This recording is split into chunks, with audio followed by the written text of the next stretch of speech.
Feliz día lunes, mandarles un abrazo. Llegamos ya en la segunda hora de transmisión. María Mercedes nos acompaña. Buen día, María Mercedes, ¿cómo estás? Buenos días, Robert. Amigos, qué gusto, como siempre, acompañarles aquí con las noticias más destacadas. ¿Descansadito el fin de semana? Muy descansado. Eso muy es importante, descansado. Riquísimo para dormir un poquito más. Que la semana sea realmente provechosa. Hoy día a las 8, el proyecto de la ley derivado de la consulta popular enfrentará su segundo, María Mercedes, definitivo debate en el Pleno de la Asamblea. Así es, Roberto, amigos. ¿Cuáles son las reformas más importantes de la normativa? Es lo que vamos a revisar a continuación.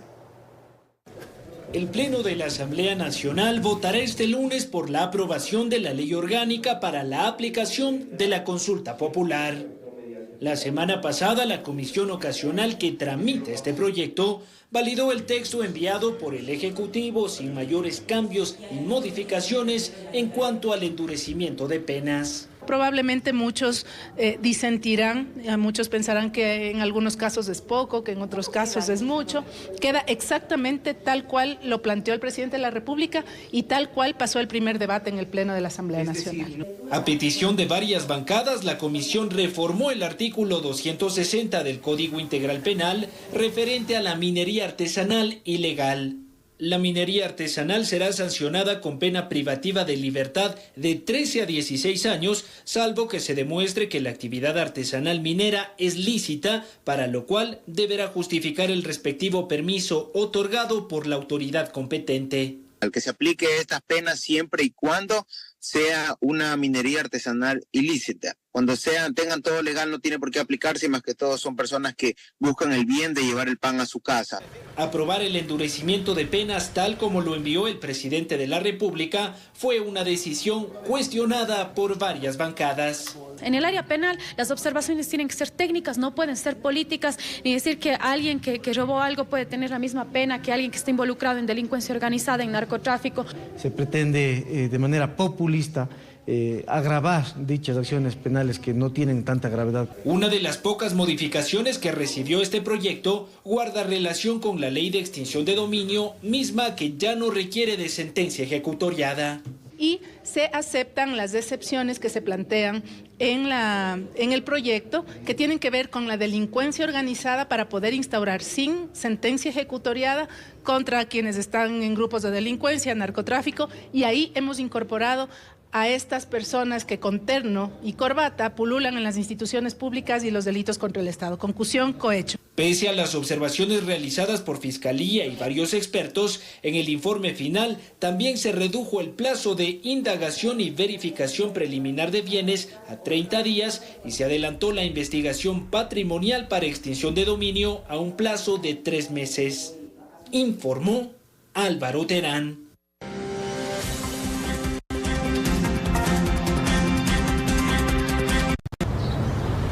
Perdóname, se me hizo súper tarde.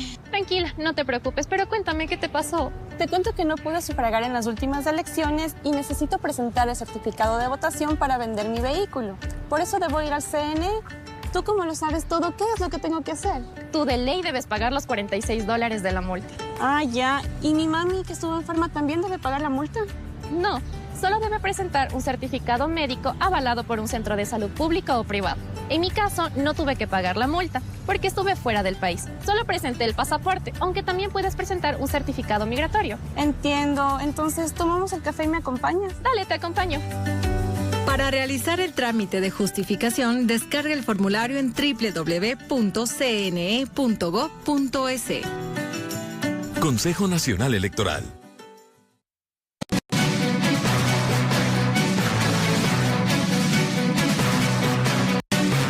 Noticias. El juez de la Corte Nacional de Justicia, Javier de la Cadena, negó la solicitud de sustitución de medidas cautelares presentada por el ex asambleísta socialcristiano Pablo Muentes, vinculado al caso Purga, quien continuará recluido en la cárcel de máxima seguridad, conocida como La Roca.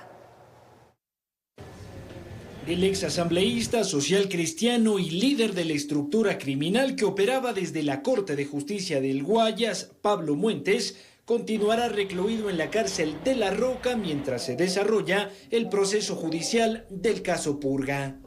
Esta decisión la tomó el juez de la Corte Nacional de Justicia, Javier de la Cadena, quien rechazó la solicitud de medidas sustitutivas a la prisión preventiva, pues la defensa de Muentes no habría fundamentado correctamente su pretensión legal.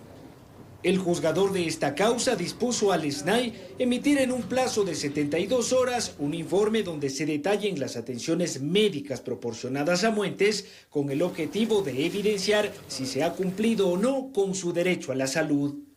Durante la audiencia, el juez de la Cadena también negó las medidas cautelares presentadas por Henry Taylor Terán, ex juez de la Corte Provincial de Justicia del Guayas, Esteban Andrés Che, ex asesor jurídico del Cuerpo de Ingenieros del Ejército, y Ruth Solano, ex procuradora judicial de esta misma institución.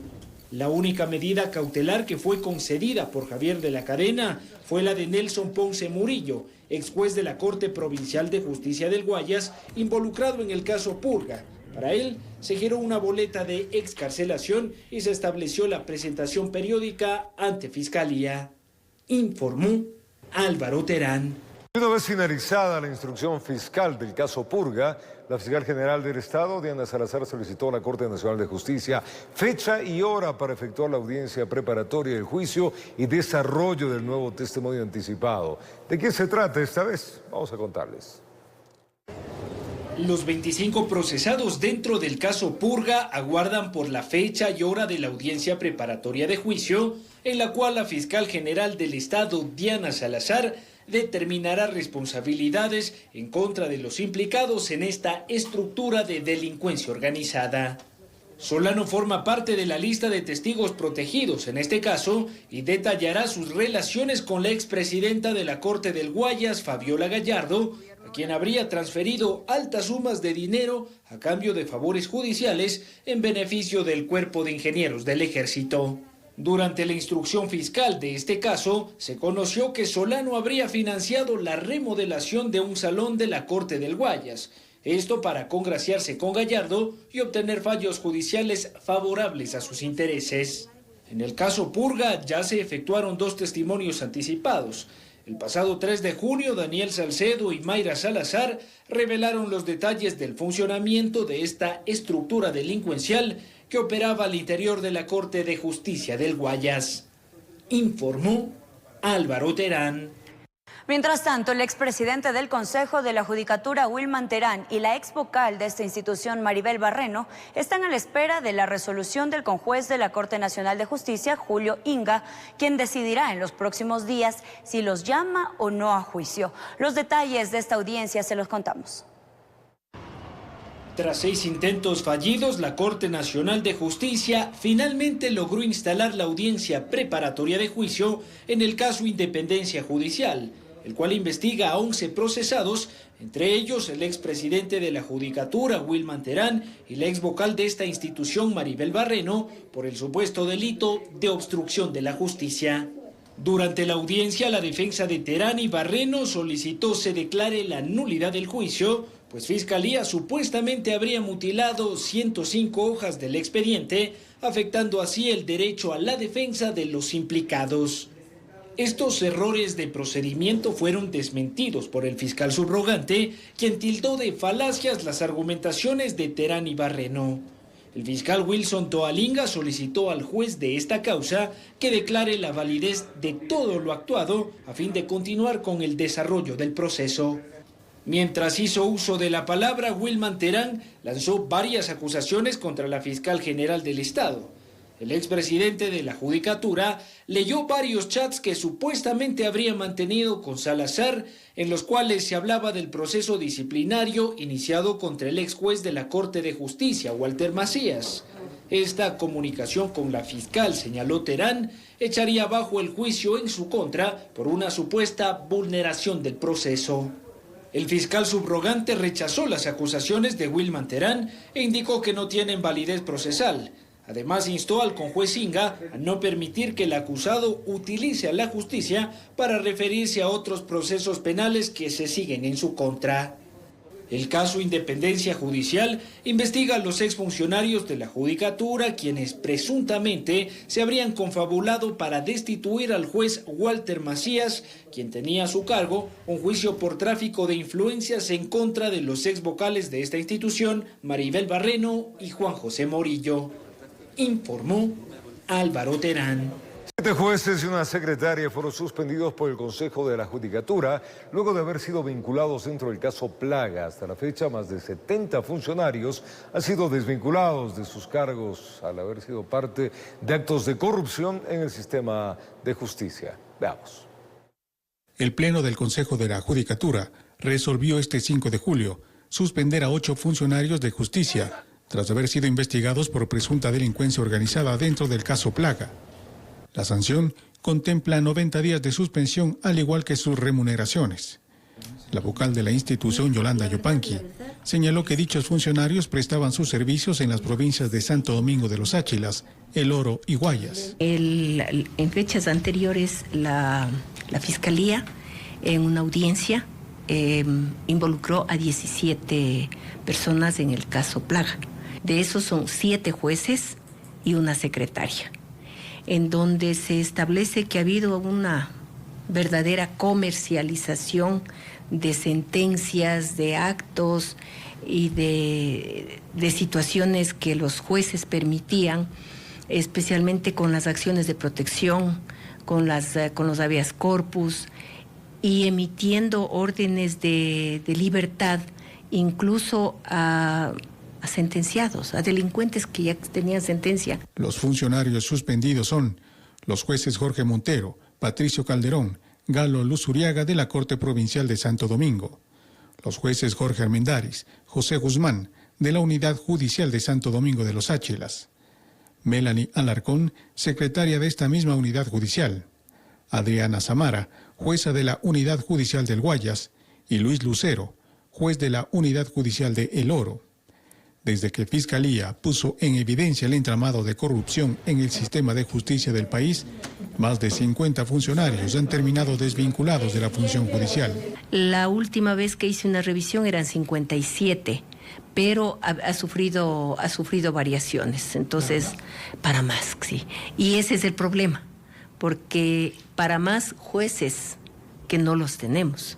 O sea, el problema nuestro ahorita es, y tenemos que seguir desvinculándoles, y nos hace cada vez más falta jueces. Tras esta primera sanción, se dispuso que los expedientes sean remitidos a las direcciones provinciales respectivas a fin de continuar las acciones disciplinarias que podrían concluir en una desvinculación definitiva. Informó Miguel Ángel Bedoya.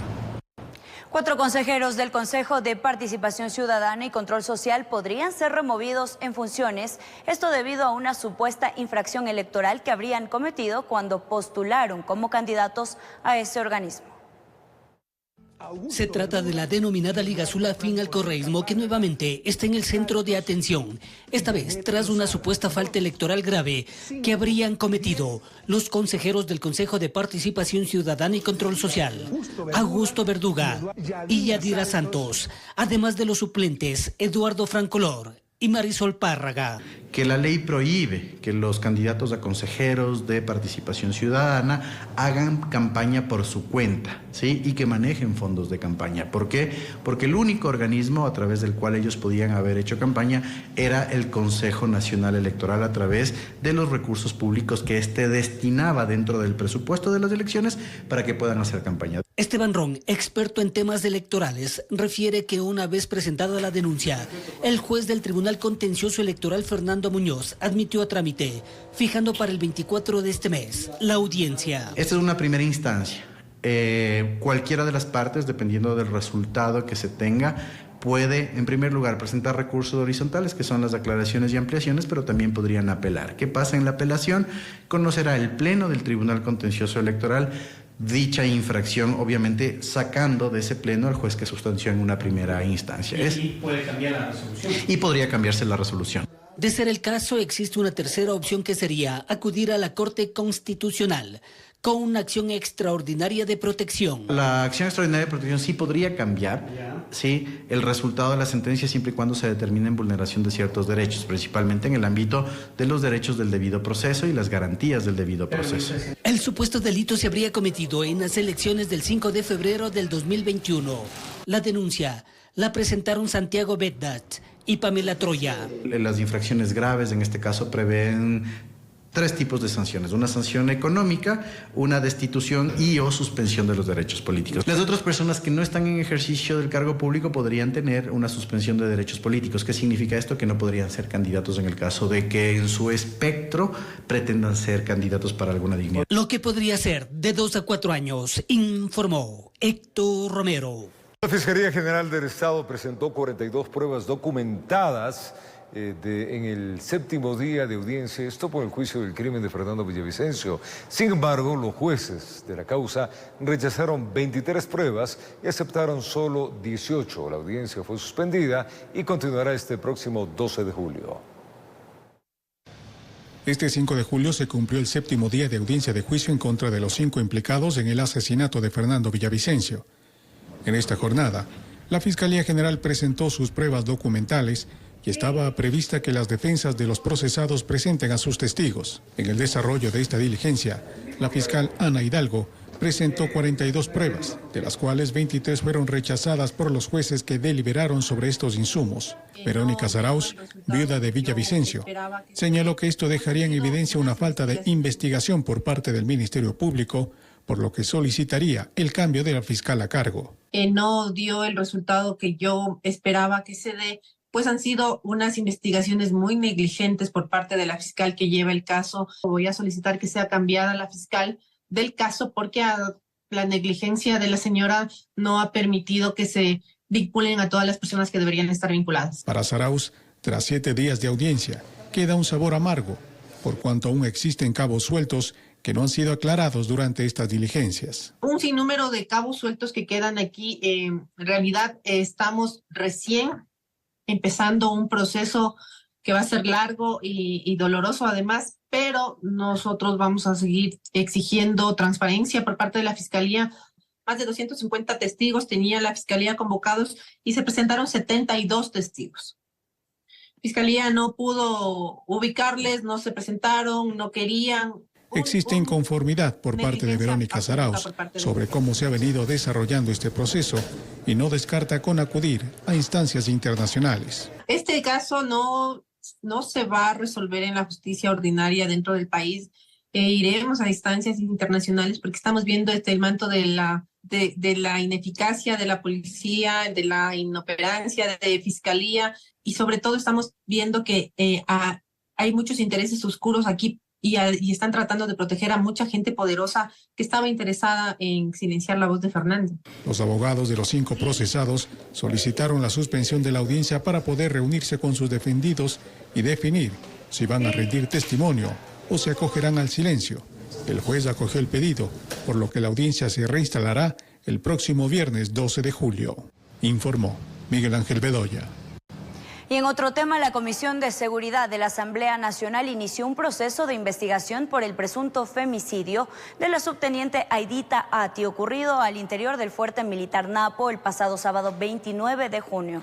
En el marco de esta fiscalización, comparecieron representantes del Ministerio de Defensa. Sin embargo, lo hicieron en una polémica sesión reservada. En la siguiente nota le contamos los detalles de lo ocurrido.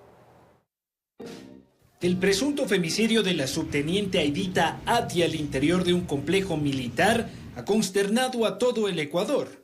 Dada la gravedad de esta tragedia, la Comisión de Seguridad de la Asamblea solicitó la comparecencia de funcionarios del Ministerio de Defensa, Fuerzas Armadas y el comandante de la Brigada de Selva Napo para rendir cuentas sobre lo ocurrido en esta dependencia del Ejército.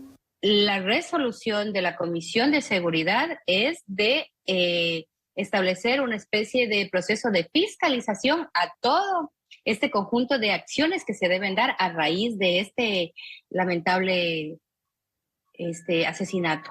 No es un accidente, no es una casualidad, es una muerte violenta donde fallece una subteniente dentro de un cuartel militar. Eso no podemos permitir en nuestro país. Sin embargo, su participación fue reservada por pedido de los comparecientes, quienes indicaron que la divulgación de información podría interferir en el proceso investigativo. Esta decisión fue ampliamente cuestionada por varios integrantes de esta comisión, quienes mencionaron que el país necesita respuestas ante este presunto femicidio. No sirvió de nada declararla en reserva cuando lo que sucedió allí simplemente fueron respuestas evasivas. Nosotros no vemos una contundencia en la respuesta por parte de las Fuerzas Armadas. Los votos para declarar la sesión como pública no fueron suficientes y la comparecencia se efectuó en un ambiente de total hermetismo. Los legisladores de la bancada oficialista reiteraron su intención por esclarecer el supuesto femicidio de Ati, apegándose a lo estipulado por la ley. La Asamblea tiene que trabajar en su rol y en su función política. No podemos ir más allá, eso hay que aclarar. Los miembros de esta comisión analizan la posibilidad de derivar esta investigación a otras mesas legislativas para que inicien con los respectivos procesos de fiscalización. No descartamos la posibilidad de proponer que se nombre una comisión especial ocasional para que conozca este caso, igual como sucedió con el caso de María Belén Bernal. En los próximos días se prevén nuevas comparecencias y pedidos de información a las Fuerzas Armadas y también a varias dependencias de la Judicatura, informó Álvaro Terán.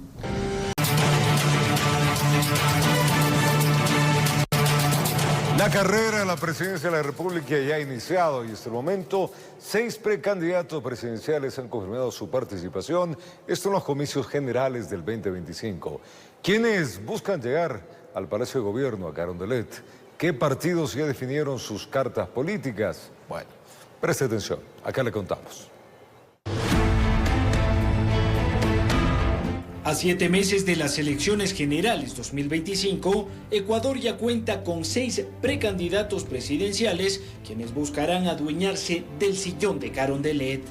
Henry Cucalón fue el último en confirmar su participación en la contienda del 2025. La candidatura del ex legislador social cristiano y exministro de gobierno de Guillermo Lasso será auspiciada por el movimiento de Construye. El Partido Unidad Popular, anteriormente conocido como MPD, postuló al profesor Jorge Escala como el elegido para participar de los comicios generales. El actual presidente de la CONAIE, Leonidas Issa, también será parte de la papeleta presidencial. El líder indígena no ha aceptado diálogos con otras tiendas políticas e irá solo en su marcha por alcanzar el poder. El abogado guayaquileño Pedro Granja competirá en las próximas elecciones presidenciales bajo el amparo del Partido Socialista Ecuatoriano. Y el general de la policía en servicio pasivo, Víctor Arauz, sorpresivamente anunció su participación en la contienda y aunque no ha definido el partido que lo auspiciará, tiene claro que su destino puede ser Carondelet. La ex candidata a la vicepresidencia en binomio con el fallecido Fernando Villavicencio, Andrea González, confirmó que irá en busca de la primera magistratura del Estado y lo hará con el partido Sociedad Patriótica del exmandatario Lucio Gutiérrez. Y aunque todavía no es oficial, Daniel Noboa es candidato fijo a buscar la reelección con su partido ADN. Y Luisa González también suena como la carta fuerte del correísmo para rehacerse con el sillón de Carondelet, informó Álvaro Terán. Más que falta de convocatoria de las organizaciones sociales para participar en las movilizaciones, para Francisco Rocha de la Asociación Ecuatoriana de Editores de Periódicos, se trataría de un espacio que da una parte de la sociedad civil para que el gobierno nacional pueda resolver los problemas económicos y de seguridad que enfrentamos. El gobierno nacional ya lo veía venir. Las tan anunciadas movilizaciones no tendrían mayor convocatoria. Y por eso yo saludo a todos aquellos sectores sociales que no se han sumado a estos llamados a protestas y por supuesto al sector del transporte que le ha quitado quizás toda la capacidad de fuerza a esta movilización. Sin embargo, para Francisco Rocha de la Asociación Ecuatoriana de Editores de Periódicos, el régimen no debería sentirse ganador. ya que se trataría de una pausa. Creo que hay este espacio en el que la sociedad ecuatoriana le está dando al gobierno nacional para enfrentar los gravísimos problemas que tenemos, económicos, de seguridad, y esperan que con esto, quizá esa es la etapa de esperanza, que con esto se pueda comenzar a enfrentar esos graves problemas. Sin desmerecer que el acercamiento con la transportación pública fue una buena estrategia para frenar la protesta. El sector transporte, con esta variación de lo económico, del valor de las gasolinas, no es el más afectado, pero eso significará que no tengan que negociar otro tipo de subidas de precios como pasajes y estas cosas. Entonces, sí hay un acercamiento por lo menos a ese sector social para dialogar. Con la Confederación de Nacionalidades Indígenas del Ecuador, CONAIE, sería otra historia. La CONAIE en este momento perdió, digamos, su vocero esencial, que es el señor Isa, porque se volvió candidato. Y entonces cualquier cosa puede volverse ya no de una reivindicación social, sino del discurso de un candidato. Acciones de hecho en las calles que al parecer lo supo sortear el gobierno, informó Héctor Romero. La Corporación Nacional de Telecomunicaciones, CNT, será la encargada de desarrollar el nuevo sistema de agendamiento de citas de el IES. Se busca que los afiliados puedan agendar por medios de WhatsApp o un aplicativo móvil. Ojalá lo logren realmente. Veamos. Los afiliados del IES podrán próximamente agendar sus citas médicas a través de los canales digitales y call center que implementará CNT. Esto después de que el IES adjudicara un contrato a la empresa de telecomunicaciones para la creación de un nuevo sistema de agendamiento por un costo de $5 millones. Dentro del sistema se espera que la empresa de telecomunicaciones cree canales para agendar una cita vía WhatsApp o a través de un aplicativo móvil. De igual manera se espera el desarrollo de asistentes virtuales para la página web y de chatbots. Además de la creación de estos portales, la empresa deberá garantizar el servicio de agendamiento a través de teleoperadores, la gestión adecuada del call center y la implementación de asistentes virtuales. Al momento se conoce que las siguientes especialidades se podrán agendar a través de los canales antes mencionados. Se podrán agendar citas para ginecología, pediatría, odontología, obstetricia, psicología, medicina general y medicina familiar. De acuerdo al Servicio Nacional de Contratación Pública, el contrato para esta adjudicación debería firmarse el próximo 20 de julio. Informó Edwin Benalcázar. En otro tema, la Organización Mundial de la Salud, OMS, emitió un informe que sugiere una relación entre el uso del talco y el cáncer de ovarios. Esta apreciación se produce tras realizar varios estudios en animales y también una investigación más limitada en humanos. La Organización Mundial de la Salud, a través de su Centro Internacional de Investigaciones sobre el Cáncer, emitió una nueva advertencia sobre el uso de talco en humanos, al considerar que podría ser cancerígeno, aunque se cuenta con evidencia limitada. La advertencia nace en base a un estudio en el que participaron 29 expertos internacionales, que realizaron pruebas tanto en humanos como en animales. Lo que se presume es que el talco, por vía aplicación en los niños, pues es en el área perianal, genital. Y se presume que este talco pues podría atravesar la barrera cutánea. El talco está presente en productos cosméticos y polvos de uso corporal. No obstante, la advertencia que más genera preocupación sería una supuesta relación entre este producto y el cáncer de ovarios. Esto se podría generar en mujeres tras su aplicación en el área genital. Las mujeres, cuando tienen relaciones sexuales, pues a través del intercambio mecánico con el hombre, pues el hombre con su miembro puede introducir el talco en el canal vaginal y este talco migrar hacia el ovario y depositarse en la superficie del ovario. Para el experto en salud aún es muy pronto para deducir que el talco puede estar necesariamente relacionado con el cáncer. Para esto se necesitarían investigaciones más concluyentes. Sin embargo, señala que ante una mayor exposición a este mineral es más probable que el ser humano desarrolle enfermedades. También están las personas que están expuestas a la extracción del talco. En ellos sí se ha visto que hay riesgo de cáncer, no solo de tipo genital, sino pulmón, sino mesotelioma, sino pleura. A más del talco, el informe incluyó al acrilonitrilo en la lista de productos con más probabilidades de riesgo. Este compuesto, en cambio, es usado en la industria textil y en la producción de plástico. Informó Edwin Benalcázar. Puedo contarles que deslizamientos de tierra y derrumbes se registraron este domingo 7 de julio en la provincia de Napo, esto por las fuertes lluvias que durante varias horas suspendió la circulación por la vía Papayacta, la famosa E20 Papayacta-Baeza. Veamos.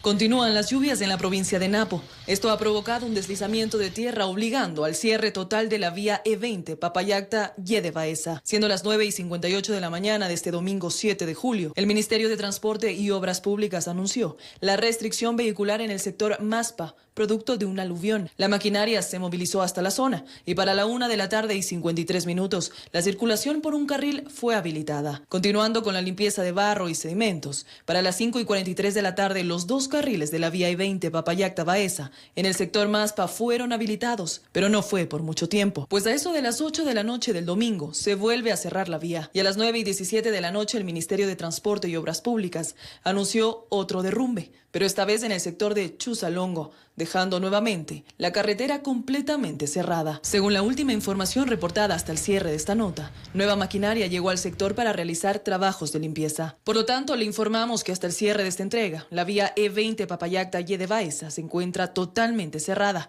Le recomendamos que tome las debidas precauciones. Informó Mía Sabeli Carrera. Y el Ministerio de Transporte y Obras Públicas informó que se encuentra trabajando desde la noche de ayer para habilitar esta vía, justamente la Y, Papayacta-Baeza.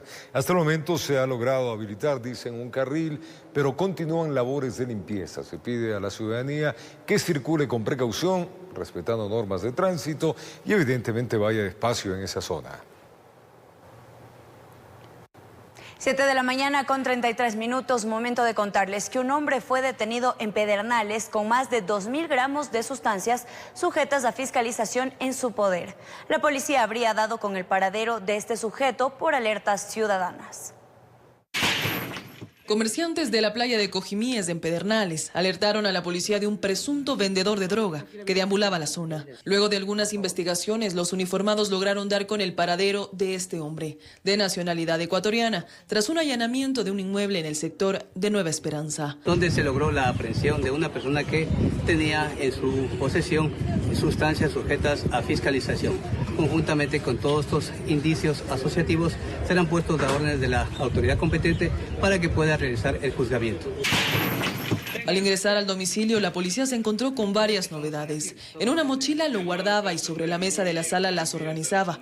Y me refiero a las sustancias sujetas a fiscalización, que fueron halladas en su poder. Los agentes policiales encontraron aproximadamente 1.600 gramos de cocaína, alrededor de 1.000 gramos de marihuana, 2 grameras, $216, un reloj y un teléfono móvil. Las evidencias permitieron la aprehensión de este ciudadano, quien fue esposado y llevado con la cabeza abajo hacia el patrullero, mientras en su cuello le colgaba una gran cadena dorada. La parroquia de Pedernales pertenece a una de las provincias en las que rige el más reciente estado de excepción, dispuesto por el presidente Daniel Noboa para hacer frente al incremento de violencia desatada por bandas criminales y donde se han identificado altos índices de criminalidad, informó Mía Sabeli Carrera. El personal de la Policía Nacional ejecutó varios operativos en el sector de minas del sector del Cantón Camilo Ponce Enríquez, esto es en Azuay, donde hallaron 3 cadáveres en estado de descomposición. Se detuvo también a 5 presuntos terroristas y se decomisó a varias armas letales y municiones.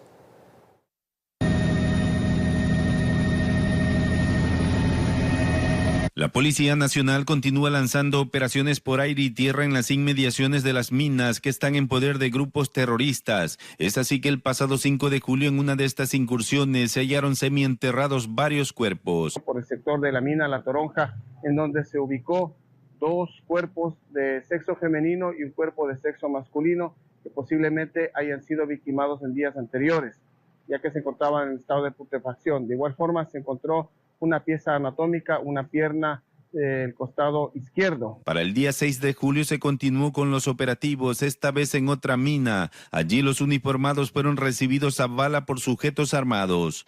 Como producto de la intervención, se tiene 5 ciudadanos de nacionalidad ecuatoriana aprehendidos, 1 de nacionalidad colombiana aprehendido. En poder de los detenidos se hallaron los siguientes indicios: una subametralladora, munición de distintos calibres y 5 fusiles. Entre ellos está esta arma de guerra del calibre 7.62 que al parecer era del ejército de Perú, ya que tenía el escudo de ese país. Estas personas pertenecen a un grupo armado organizado. Los aprehendidos se suman a los 16 capturados el pasado 4 de julio en Machala. Según la policía, existen suficientes indicios de que estas personas fueron los responsables de las muertes de 13 ciudadanos en este sector. Varios de ellos sufrieron desmembramientos de sus cuerpos. Entre ellas está la cocinera Viviana Castillo Quiñones.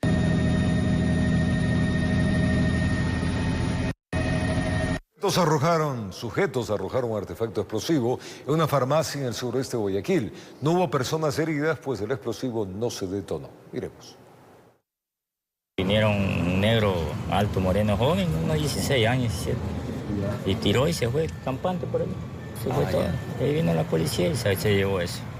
A las 19 horas del sábado, un sujeto que todavía se desconoce su identidad arrojó un artefacto explosivo en una farmacia ubicada en las calles 29 y Callejón O, en el suroeste de Guayaquil, según describió una persona que presenció el hecho. La alerta se dio al EQ 911, por lo que las unidades policiales llegaron al sitio para verificar lo sucedido. Llamamos a nuestras unidades especializadas del GIR, de antiexplosivos, criminalística, policía judicial, la Dirección General de Inteligencia, para activarnos todas las unidades a verificar este aparato explosivo, como también las personas causantes de que habían lanzado este aparato explosivo por la ventana. No se reportaron personas heridas. Los uniformados recopilaron testimonios y verificaron cámaras de vigilancia de la zona para localizar a los implicados. Nosotros, en base a eso, nuestro sistema preventivo, activamos nuestro sistema cerrojo para establecer un operativo netamente a las motocicletas, que fue en los vehículos que participaron en este hecho. El día de ayer tuvimos ya 10 motocicletas retenidas. Al parecer, era la primera vez que en este negocio los vacunadores los amenazaron, informó Adriana Peralta.